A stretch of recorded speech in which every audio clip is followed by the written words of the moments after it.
Baik, pertemuan kali ini kita akan isi dengan materi peralatan yang digunakan di dalam public area section. Nah, public area section ini masuk ke dalam housekeeping department. Nah, langsung saja kita ke materinya, yakni peralatan yang digunakan di dalam public area section. Nah, peralatan ini dibagi menjadi dua bagian. Yang pertama itu ada peralatan manual dan yang kedua ada peralatan makinal. Nah, peralatan manual adalah segala sesuatu alat yang digunakan di dalam public area section itu yang tidak menggunakan tenaga listrik, hanya menggunakan tenaga manusia. Sedangkan peralatan makinal itu adalah peralatan yang digunakan oleh public area section dengan bantuan tenaga listrik atau penggeraknya menggunakan mesin dan hanya menggunakan tenaga manusia sebagai tenaga mengontrol. Nah, lanjut ke materi selanjutnya. Di sini ada jenis-jenis peralatan manual. Yang pertama ada sailing broom. Sailing broom ini adalah alat yang digunakan untuk membersihkan sawang yang ada di langit-langit ruangan. Nah, contohnya yang sering kita kenal itu sebagai sarang laba-laba. Nah, yang kedua itu ada floor broom, di mana floor broom ini berfungsi untuk membersihkan lantai dari debu, kotoran maupun sampah yang berserakan pada lantai. Yang ketiga ada carpet broom. Carpet broom ini berfungsi untuk membersihkan permukaan benda yang terbuat dari karpet. Contohnya seperti debu-debu yang menempel pada karpet. Nah, selanjutnya ada toilet bowl brush, di mana toilet bowl brush ini berfungsi untuk membersihkan toilet bowl atau jamban pada toilet. Selanjutnya ada hand brush. Hand brush ini berfungsi untuk membersihkan kotoran atau noda yang melekat pada linen atau lantai. Nah, selanjutnya ini ada shoes brush, berfungsi untuk membersihkan dan mengkilapkan sepatu yang terbuat dari kulit. Nah, ini berfungsi untuk atau yang sering kita kenal sebagai untuk menyemir sepatu kulit. Nah, selanjutnya ada cloth brush, di mana cloth brush ini berfungsi untuk membersihkan debu atau noda yang tidak melekat dan yang menempel pada pakaian. Nah, ini adalah alat yang digunakan untuk membersihkan pakaian, namanya itu cloth brush. Selanjutnya ada cushion brush, di mana cushion brush ini berfungsi untuk membersihkan bantalan sofa, kasur, permukaan kursi yang terbuat dari linen. Nah, lanjut. Nah, ini adalah contoh terakhir dari peralatan manual yang digunakan di public area section. Nah, contohnya ini ada steel brush, di mana steel brush ini berfungsi untuk menghilangkan noda keras dan sulit untuk dihilangkan. Nah, biasanya steel brush ini terbuat dari bahan kawat yang sangat keras untuk menghilangkan noda-noda yang sulit untuk dihilangkan. Nah, selanjutnya kita masuk ke kelompok alat penampung atau kontainer. Yang pertama itu ada public area trolley, di mana public area trolley ini berfungsi untuk menampung peralatan yang akan digunakan pada saat membersihkan area. Nah, public area trolley ini bisa dilihat pada contoh gambarnya. Nah, di sini bisa banyak memuat barang-barang atau alat-alat pembersih lainnya. Yang selanjutnya ada caddy carry box, di mana caddy carry box ini berfungsi untuk menampung peralatan pembersih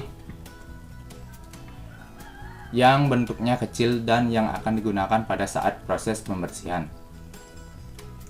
Selanjutnya ada bucket, di mana bucket ini berfungsi untuk menampung air atau cairan pembersih dalam proses pembersihan suatu objek. Lanjut, untuk kontainer selanjutnya itu ada penyemprot bahan pembersih. Nah, alat ini digunakan untuk menampung cairan pembersih, contohnya seperti pembersih kaca, pembersih lainnya bisa menggunakan alat ini untuk alat penampungnya. Untuk selanjutnya itu ada double bucket. Double bucket adalah alat yang digunakan untuk menampung cairan pembersih lantai dan air.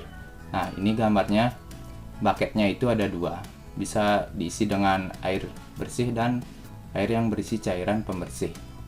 Nah, selanjutnya ada dustpan, digunakan untuk menampung sampah atau kotoran sementara yang akan dibuang untuk selanjutnya.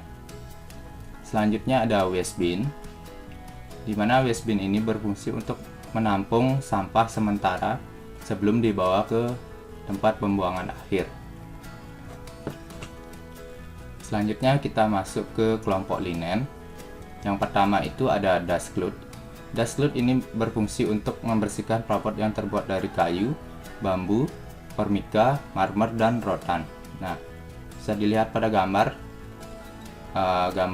linennya itu atau lapnya itu berwarna kecoklatan, agak ke kuning-kuningan. Nah, selanjutnya ada cotton cloth, di mana cotton cloth ini berfungsi untuk membersihkan perabot. Nah, bisa dilihat juga pada gambarnya. Selanjutnya ada glass cloth, di mana glass cloth ini berfungsi untuk membersihkan perabot yang terbuat dari kaca, contohnya seperti gelas, piring, dan perabotan lainnya. Yang selanjutnya ada chamois, di mana chamois ini adalah kain lap yang terbuat dari bulu hewan yang lembut yang digunakan untuk mengeringkan permukaan benda. Nah, kalau di sekitar kita sering kita kenal sebagai lap kanebo yang berfungsi untuk menghisap air atau untuk mengeringkan benda-benda yang terkena cairan. Selanjutnya masih ke dalam kelompok linen. Pada gambar ini adalah mop atau yang sering kita kenal sebagai lapel, di mana mop ini terbuat dari gumpalan benang atau sumbu yang digunakan untuk membersihkan permukaan lantai dari noda ataupun kotoran yang sudah melekat. Nah, selanjutnya ada lobby duster, di mana lobby duster ini berfungsi untuk membersihkan debu yang tidak melekat di lantai pada area yang cepat kotor. Nah, kenapa namanya lobby duster? Karena alat ini sering digunakan di area lobby. Nah, untuk selanjutnya itu ada duster filter, di mana duster filter ini adalah pembersih debu yang terbuat dari bulu ayam yang sering kita kenal sebagai kemoceng. Nah, selanjutnya kita masuk ke dalam peralatan pendukung area kerja. Nah, yang pertama itu ada rubber scrubber, di mana rubber scrubber ini berfungsi untuk pengering air yang menggenang di lantai yang terbuat dari karet. Nah, jika ada air-air yang tergenang pada suatu permukaan, bisa menggunakan rubber scrubber ini untuk mengeringkannya.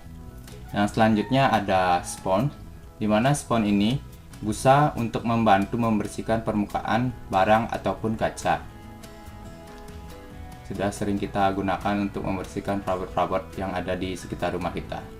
Nah, untuk selanjutnya itu ada Scotch-Brite, di mana pada gambar ini sering kita jumpai di suatu perabotan yang ada di rumah kita. Nah, ini adalah tapas penggosok.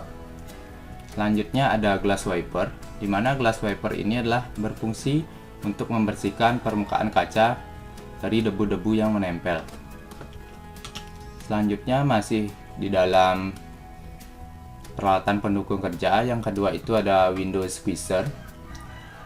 Nah, window squeezer ini adalah alat yang digunakan untuk membersihkan kaca jendela yang agak sedikit tinggi. Nah, ini bisa menggunakan telescopic stick atau alat untuk menyambung pembersih di area yang tidak terjangkau.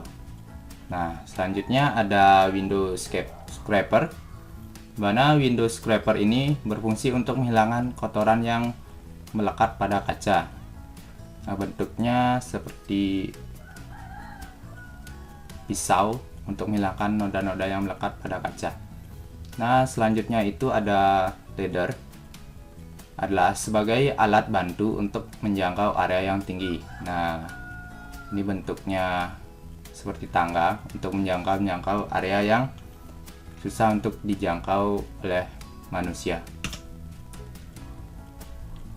Nah, yang terakhir dari alat pendukung kerja itu ada floor squeezer, di mana floor squeezer ini berfungsi untuk mengeringkan atau menarik air yang menggenang di suatu lantai. Nah, jika ada area-area tertentu yang terdapat air yang menggenang, bisa menggunakan alat ini untuk mengeringkan. Nah, selanjutnya kita masuk ke kelompok alat pelindung kerja. Yang pertama itu ada hand glove, atau yang sering kita kenal sebagai sarung tangan, di mana sarung tangan ini berfungsi untuk melindungi tangan dari bahan kimia, cair, padat, ataupun bubuk. Nah, selanjutnya ada masker. Masker ini berfungsi untuk melindungi dan menutup hidung maupun mulut dari uap yang berasal dari bahan kimia. Nah, selanjutnya helmet atau helm. Berfungsi untuk melindungi dan menutup kepala saat membersihkan langit-langit ruangan, balkon, dan dinding. Nah, helm ini sangat berfungsi untuk melindungi kepala kalian pada saat melakukan pekerjaan yang beresiko. Selanjutnya itu ada boot. Boot atau sepatu digunakan saat membersihkan permukaan lantai yang basah, licin, atau terdapat cairan panas yang tertumpah. Nah, boot ini digunakan untuk melindungi kaki kalian untuk jika melaksanakan proses pembersihan yang terdapat cairan panas yang tertumpah pada lantai. Nah, selanjutnya ada kacamata Google. Di sini berfungsi untuk melindungi mata dari asap ataupun debu. Nah, yang terakhir dari alat pelindung kerja itu adalah floor sign, di mana floor sign ini berfungsi untuk memberi tanda agar berhati-hati ketika melewati lantai licin. Nah, di dalam floor sign ini terdapat gambar atau pemberitahuan dan juga terdapat gambar orang yang terpeleset.